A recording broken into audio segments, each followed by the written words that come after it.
So we're going to go into a couple of the actual demos here. Okay, let's just start with a quick tour, right? And not everything here you're going to see like that behaves a little bit differently in clustered mode, which we're not running. But the first thing I kind of want to show you, really, actually, is I'd like to kind of say like docs or APIs are first class citizen. So like as I kind of drive through the rest, the React front end, just like note that this is like completely stateless front end, right? It does not know or remember or do anything other than maybe like a tiny bit in your session, like a cookie or something, right? We bundle in some developer tools, like developers are first class citizens. It's a little bit weird for like an enterprise product, right? But we manage a deploy Jupyter Lab environments. The upcoming release, these are going to be like per individual, and we have cluster management, right? So you have view of hardware, right? We kind of understand what's running under the hood. You can see this one here, shockingly, on localhost. This is my Mac. This is literally the box I'm presenting to you from and on this Zoom from, right? So it's a beefy system, great for running big models. But if I come over here to a system that we have running up in a cloud, right? We're deployed on one of the cloud providers, and I come in and I look at the same thing. I mean, you're seeing the same interface. But if we come into the cluster and we dig in, right, you see NVIDIA. This is running on a single A100 card. And then if I come over here, right, and this is another system that we have online that we're kind of working on with a partner, and I go in and look at this cluster, you'll see a pile of AMD Instincts, right, in a cluster.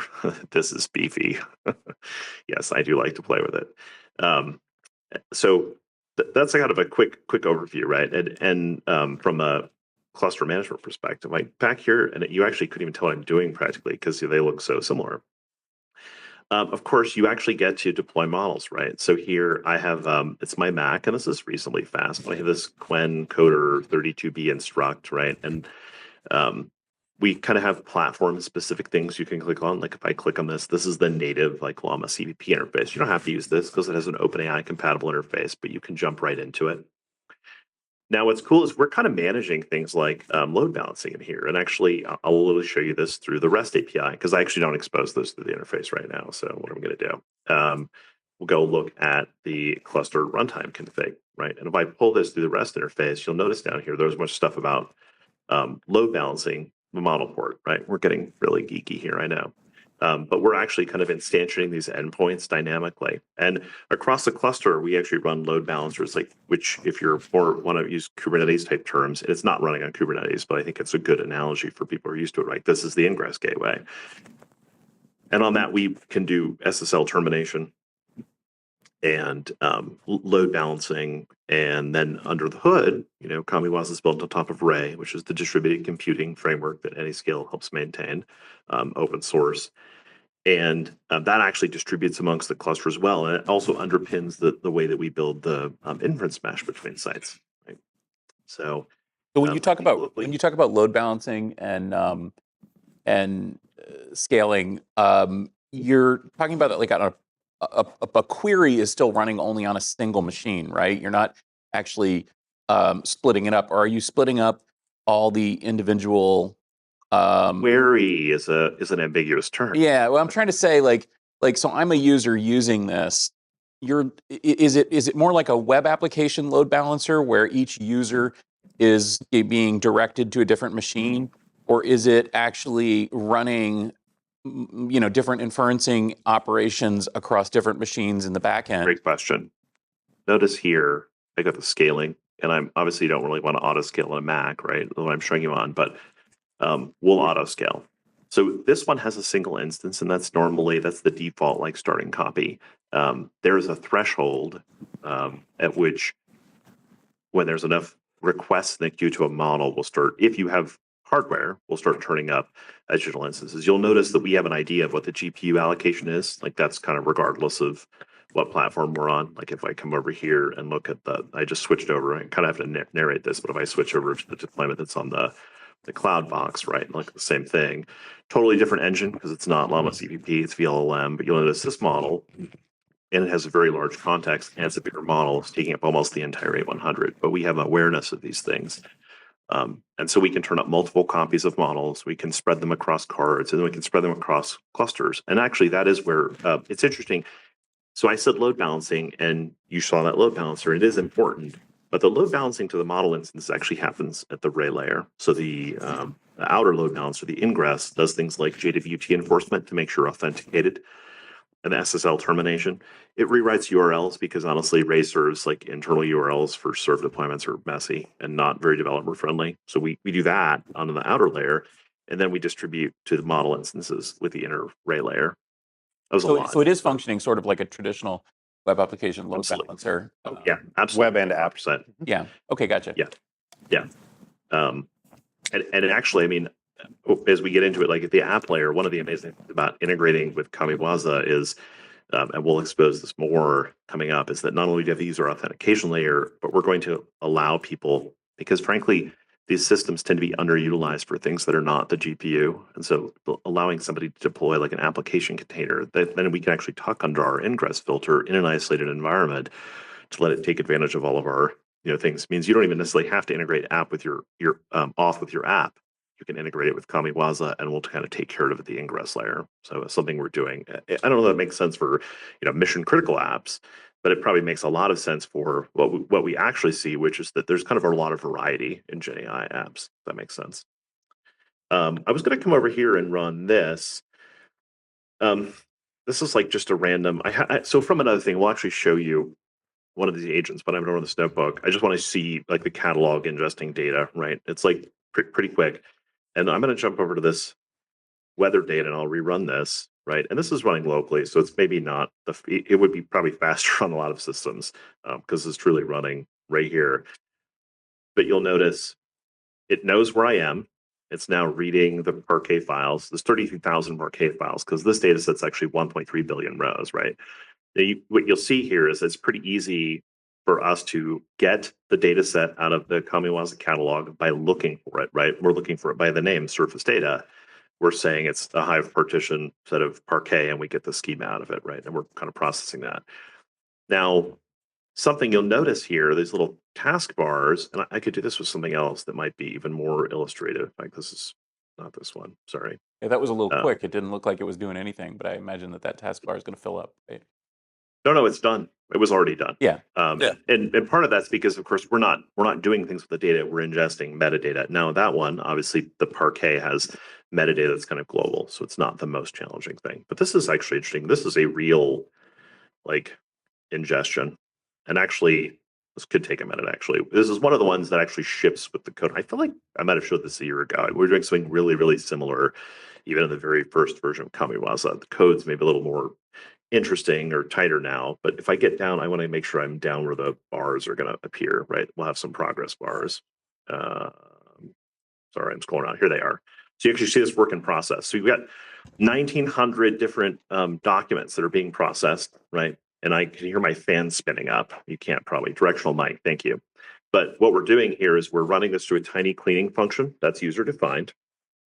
That's passing it into Kamiwaza's sentence transformer middleware, which is then passing it into the middleware that does vector inserts, right? What you'll notice is that because we're built on top of Ray, this can turn into this flow, right? These are actually workers running in parallel. It's using something like 10 workers or something right now for each of these processes, right? You can kind of see that it can do many iterations. These are actually working in parallel. Now, if I had a really big data set that was, say, petabyte sized, and I wanted to do this at massive scale, it will automatically, it will automatically distribute it across the cluster. Every node will turn up workers, they'll all be retrieving data, and it's lazy loading. Even if you pointed at a petabyte of data, it's pulling it. These things are only kind of processing the downstream parts as they go, right? Here's all our inserts. We have searchable vectors. I mean, these, by the way, being the intro notebooks, they're just loaded with comments, right? And I have an error. That's fun. I don't know what that's doing. It just shows that it's real. Yeah. Well, welcome to live demos. Totally real. Matt, in the interest of time, do you want to move? I do, and I do know what it is actually. Okay. Matt, this is the developer edition. Let's show off some of the agents on this flow. Yeah, let's do. Well, let me jump real quick into like a slightly. Oh yeah. So, this is for you, John.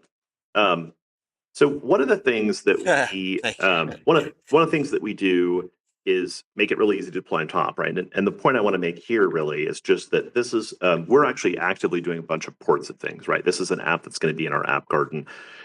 It's open source. This is a Kamiwaza fork of Vercel's AI chatbot, right? Great interface, but you can see what we've done is we've integrated with our authentication, right, as I'm logged in, and it's integrated with our model, right? This is the same one we had deployed. Can I pick the right tab? You see my Quen 72 on port 5112. So what the app does is it's programmed to hit the Kamiwaza API to say, hey, what models are out there, right? And I only have one, so you can only pick one, but you're getting the model obviously here that it defaults to, right? So that I know we're running out of time, but like I'm either stupid or I know too much, and I'm having a hard time understanding exactly what you do. I'm having and could I summarize what I think now I'm hearing? Because you're clearly a RAG aggregator, right? So the sort of locality, all that. I think we established that. I'm trying to understand. I'd say Gen AI platform. But. All right, yeah, but I mean when you think about a detailed stack of all the things that you have to do. But I guess what you're telling me is you are giving me a tool to build RAGs, and you're using like Lambda, MapReduce, and using parallelism and making it easier for me to build a RAG and making me easier to aggregate RAG for inference. Am I getting that reasonably right? You're right about the part where insofar as it's RAG, but I mean, keep in mind that like what we kind of show you when I show you this nifty little cluster, and we kind of are aware of where all the resources are. We know ahead of time. Like, right. The catalog, I think that's brilliant. I like that. But like I can build a lot of loading, and I do build a lot of loading. To me, I'm seeing the advantages that maybe you're making the loading of a RAG much more efficient for me because you're using a lot of your data science experience from. Yeah. Okay. All right. My perception, by the way, is that like we have a huge advantage when you're kind of new to it because this is that opinionated middleware because we stitch things together really well, and so you get a bunch of best practices like. That demo notebook where we pulled things in, I could probably run on a prod system. I bet it would work fine because I don't think it has the broken library. But when you actually see the results from the vector database, right, we're actually storing the offset of the document in the metadata for the vector collection. And then when you call our retriever to go do the RAG retrieval, for example, right, if it's a 500-page document, it was a PDF conversion of your monster SEC filing, for example. We don't go and retrieve the whole doc. Whether it's file or object, we're retrieving the specific byte ranges that you need. It's actually a really efficient retrieval, right? So we'll know exactly what data to pull and only pull that. Now, of course, you could build that. But will you build that the first time? No. I don't think so. And so I think maintain there's it. a lot of All right. No, I just wanted to I wasn't getting clarity in my mind and the asking Now- too many questions, but yeah. this will be interesting too, and show you a little bit more about like the integration. We'll say like So this is another app. So we showed you the Vercel port. This is another app that's ported right into our API. Go ahead, Matt. Yeah. Totally separate. okay, so I'm asking this guy, what's our break policy, right? He goes, I don't know. And part of that is because his system prompt is like, if somebody's asking something that seems specific to the company or whatever, or the situation, and you don't know, then don't answer, right? So it's like, okay.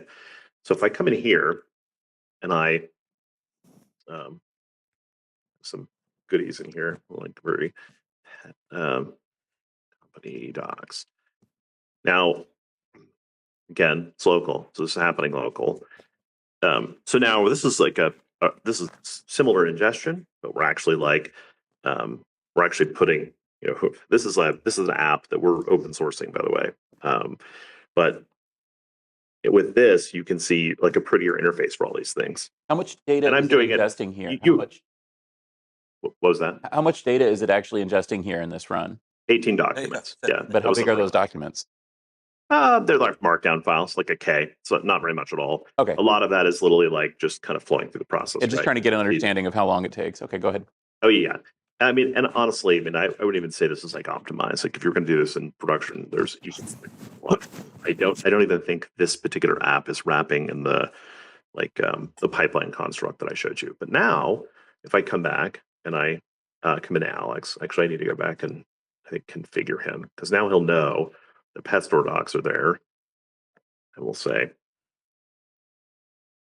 and you notice over on the left, like it knows we've got the company docs, right?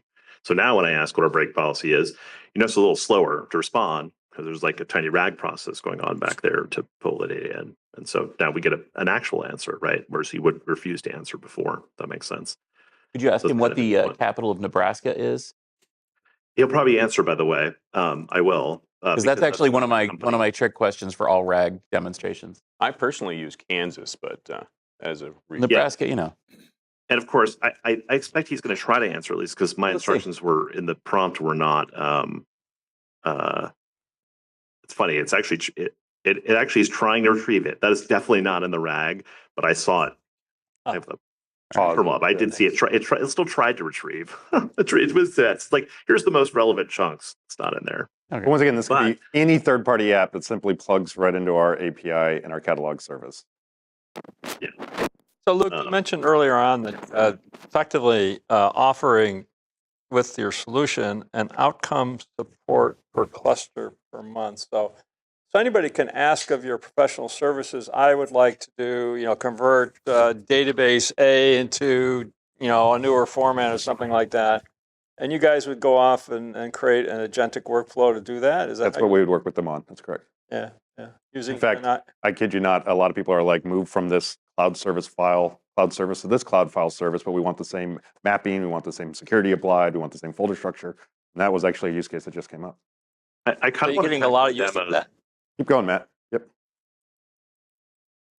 Sorry, I want to pack more demos in, so I'm going to actually. I think this is running. Sorry.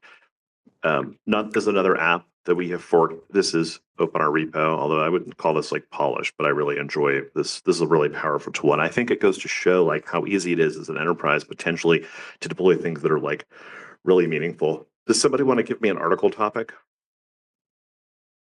We could put Deming. I haven't run it before. Like DeepSeek or something like that? radiation hardening. Radiation hardening.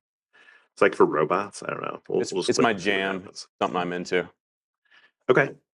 And I always love to do this, right? There's a lot of enthusiasts for that, So this is our port of a demo kind of app layer on top of Stanford Storm project, right? You can tell we've integrated with Kamiwaza. We've got it pointed at one of our model endpoints, and now it's starting to.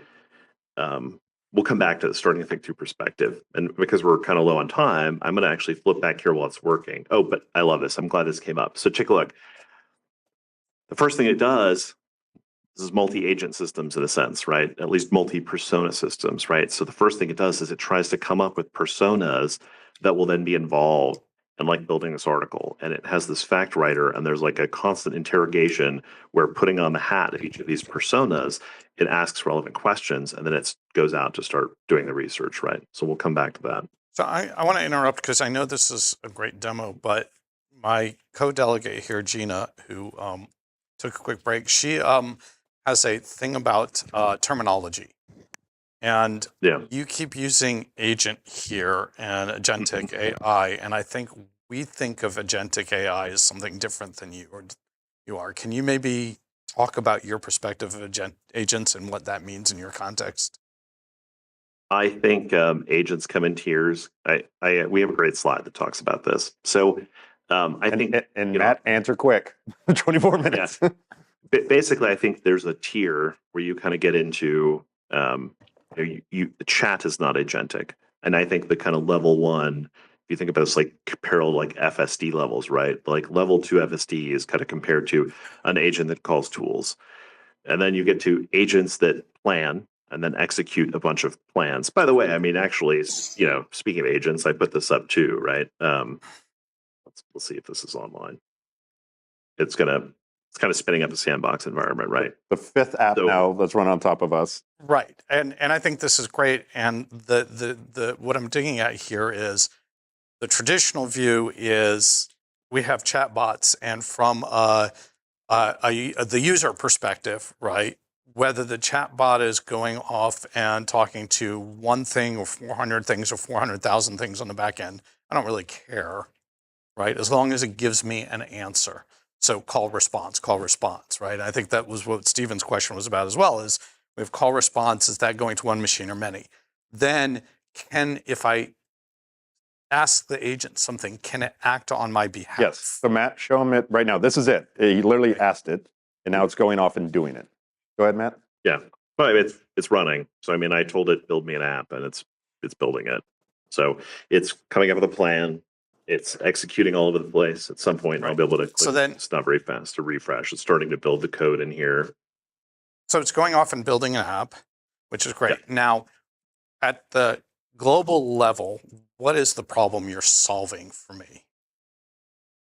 Well, in this case, it's probably that you to do a real world, like this is actually the app that our customer used to do the data conversion. So they wanted our arcane weather data format converted to Parquet so they could do analytics. So Matt, let me summarize that. So the Department of Homeland Security, CISA, had 100 years of data on low barometric pressures. It was in multiple formats, including this very arcane one. We had one ML engineer that was able to utilize open hands here to actually go grab all that data, reconvert it into a single format, process all of that data. The agent is doing this over the course of a weekend. Process all of that data once it's in Parquet to actually find the low and highs of the low barometric, produce all the graphs, and actually then try to actually prove the synthesis of what the researchers were trying to do. That would normally take tens, if not hundreds of people, put all that format, get it in 1.3 billion rows, trillions and trillions of data points. And the agent just went off and did all of that and produced the graphs and said, here's what you've actually found. And who back-checked it? The whole thing was recursive. All of the data points, it brought it into here. And we're able to go through and actually look at each one of those and run anomalies. It pointed out all the anomalies of the data. 999s were too low and too high. Earth would have exploded, all that kind of thing. But data is never just data. And how data is interpreted, and especially is displayed in tables and graphs and everything, is always opinionated. And if it's data that's that old, and I know this is atmospheric data, which is reading, so that's one thing.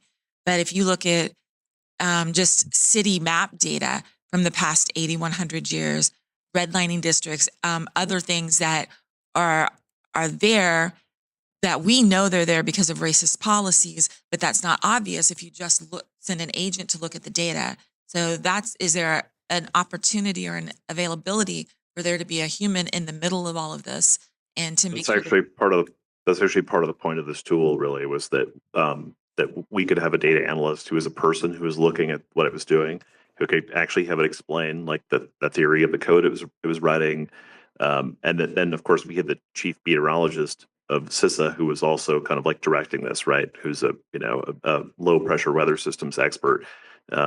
And who actually like was on a panel last week talking and mentioned Kamiwaza a lot, but she was also talking about how important it was like to be specific about what you were doing around weather predictions, right? Because if you globalize them, weather in the Antarctic is very different from weather in California versus Florida, et cetera.